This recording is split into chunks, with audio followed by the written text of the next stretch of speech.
Hi, my name is Al Munoz, and along with B, I was here for the whole Summer Institute. I guess it was 14 weeks. You did the math. Yes. And I have to say that the journey was tough. There was days when I thought, what am I doing? What am I doing? Did I do the right thing?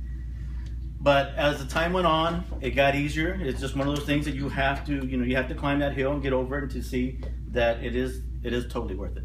My year started out great. By the way, I teach career technology with the Harlingen School District. I've been an employee of the Harlingen School District for the past 25 years, and my goal was always to become a teacher eventually. And I heard about this program, and I told my wife, I said, you know what? Next year, I will not be a computer technician, because that's what I was for 15 years. I was a computer technician for the school district. I told my wife, next year, I will not go back as a tech. I will be in a classroom somewhere in the Rio Grande Valley.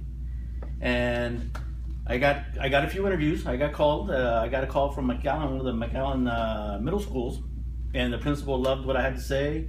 He said, you know what, the job is yours if you want it. I said, yes, sir, I want it, because at that point, nobody had called me.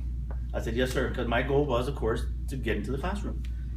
And so I told my wife about it. I was all excited. The guy was all excited, and the kids were excited. Everybody was excited for me. And I was excited. And I even told my boss, I told all my coworkers, this is it, guys. About next week, I won't be here. You won't see me anymore from this point on. He says, why? He says, well, I'm getting a position in McAllen. And so everybody started saying, are you sure that's what you want to do? Are you sure? I said, of course I'm sure. I said, this is what I put in the time for, was to become a classroom teacher. But all the way to McAllen, I said, you have to go where you're wanted and where you're needed. I said, right now, that's a district that wants me, that's a district that needs me, and that's where I'm willing to go. I'm willing to sacrifice that time and effort and time away from my family. Well, lo and behold, my boss was at a meeting with some of the administrators, Mr. Ariano, who couldn't be here today. He just retired. He's one of our human resources directors there in Harlingen. One of his assistants came in and let him know that somebody had just retired from the school district as a career technology teacher, and my boss was standing right beside them. And so John walked out of the room, raced out of the room to find out what was going on. My boss raced right after him. He says, hey, by the way, he says, you do know that Al's applying for that same position in McAllen, or he's got a position in McAllen to do the same thing. He says, no, I didn't know that. He says, has he signed the contract yet? He says, no, not yet. He says, well, tell him to wait. So my boss called me right away, and whenever he calls, I always answer. So he called right away. He says, don't do anything yet. I said, what are you talking about? He said, don't sign anything, don't talk to anybody, just wait for Mr. Ariano to give you a call back. So sure enough, within 15 minutes, Mr. Ariano called me back. He says, you're having an interview with Mr. Gonzalez, Bella Middle School principal. He wants to interview you tomorrow in between administrative meetings. He says, can you be here? I said, I'll be wherever he wants me to be. So sure enough, Friday, which was that Monday, they were gonna start with in-services. So that Friday, I went in and met with Mr. Gonzalez, my school principal, and we met for about 20 minutes in between all his administrative meetings. And we talked, and come to find out, he's also an alumni of the same school that I graduated from, which Our Lady of the Lake University. So that kind of put us on the same sheet of music, and we started talking, and he liked what I had to say. I told him that my goal was to be the best teacher I could be, the best technology teacher I could be, and to be a mentor to these kids. And another one of my goals was, it's not that I don't want to be a classroom teacher forever, but my goal is to move into administration. And then so once we got done talking and everything, he says, if you want to be in administration, he says, I will do everything in my power to get you there. He says, you've come to the right team, and I want you on my team. He says, do you want to be on my team? I said, yes, sir, I do. By all means, I do. So that afternoon, I signed my contract to start working for the Harlingen CISD, which started that Monday, the following Monday. So talk about being at the right place at the right time. You know, God has a purpose for everybody, and I felt my purpose was to stay there in Harlingen, which is where I wanted to be to begin with anyway. But I was willing to go somewhere else because, like I said before, my goal was to be a classroom teacher the following year. Not that I didn't like being a technician. I love being a technician.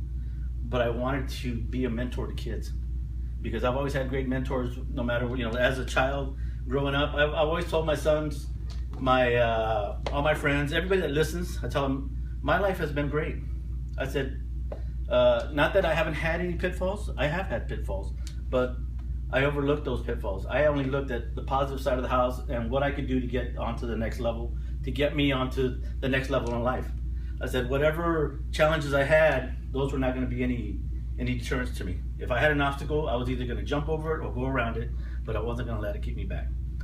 And that's the way that I took care of my classroom as well. I showed my kids that the way you get through difficulties is by meeting them head on, or finding a way to go around them. I said, but you never let them stop you.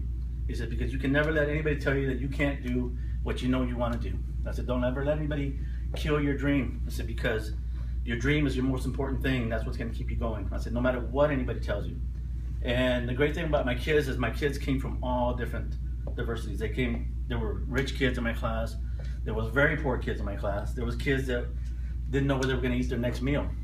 But in my class, the very first thing I told them, like B mentioned, we all had to have our board words, our words of wisdom and stuff like that.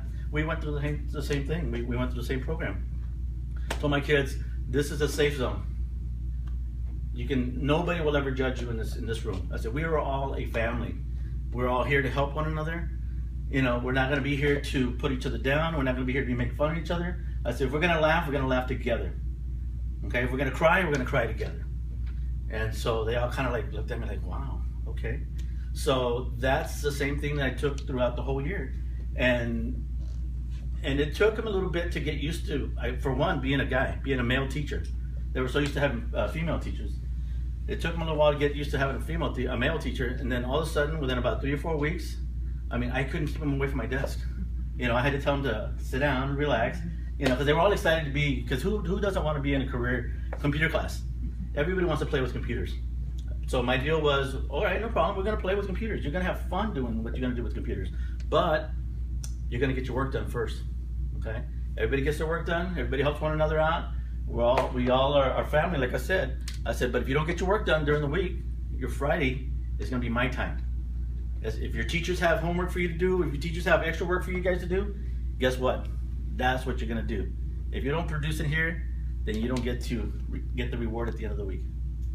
So sure enough, I never had any issues with anybody. I never had to send anybody to the office. I don't even know where referrals are in my desk. I know they're in there somewhere. I never had to go look for them. Okay, so everybody was happy to be there, and I was happy to have them there. And I had kids that would come up to me and actually tell me personal stories about what was going on in their lives. And it's like, wow, you know, and I could relate because I remember when I was their age, there was some things that I was going through in my life as well. So not that I counseled them on what to do, but I just kind of tried to give them a brighter picture that things will get better as time goes on. Okay, because I knew they would. And right now, at that moment in time, some of those kids thought that it couldn't get any better.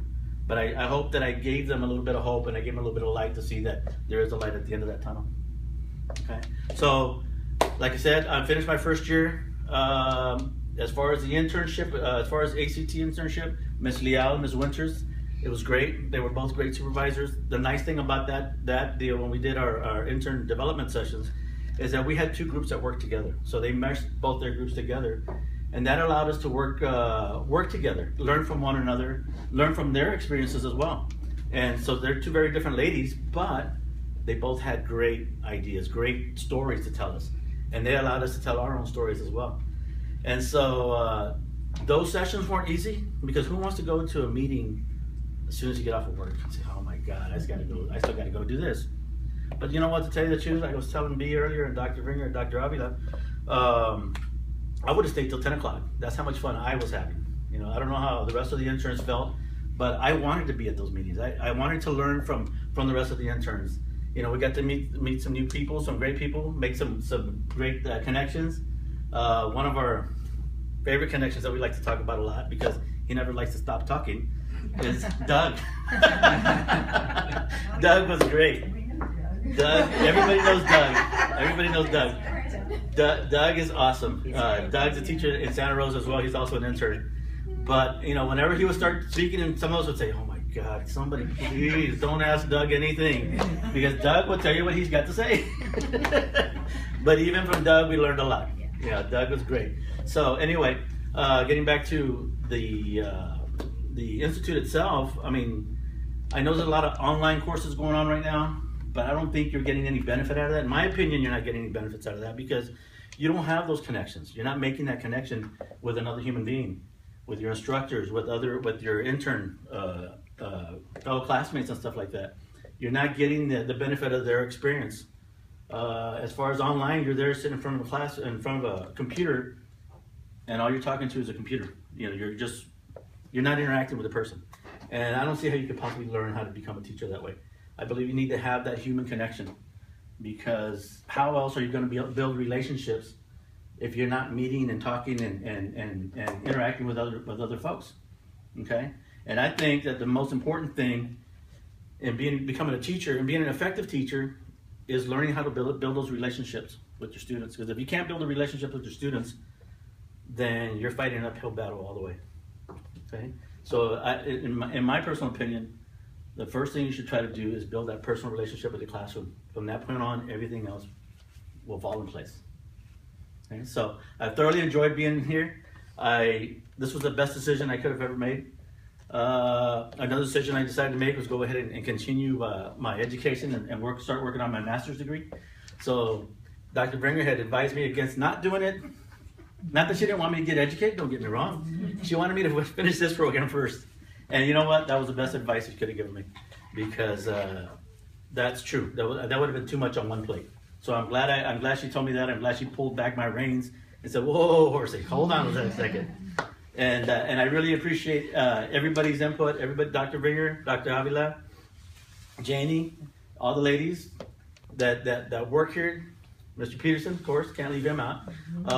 They all gave us the support that we needed, and there's always somebody at the end of that phone. There's always somebody at the end of that email that's going to respond to you, and not only leave you hanging out there, as opposed to being online. I have a friend of mine who's doing the online program right now, and he's calling me for advice because nobody's picking up the phone on the other end over there, so he's lost. And I said, "Well, I told you, ACT, that's where you needed to be." I said, "I'm not getting paid for that sponsorship, that program, to advise you on that program." I said, "I'm telling you, that's the best program you can go to." And quite honestly, that is the best program you could be at, because this is where you learn how to become a real teacher.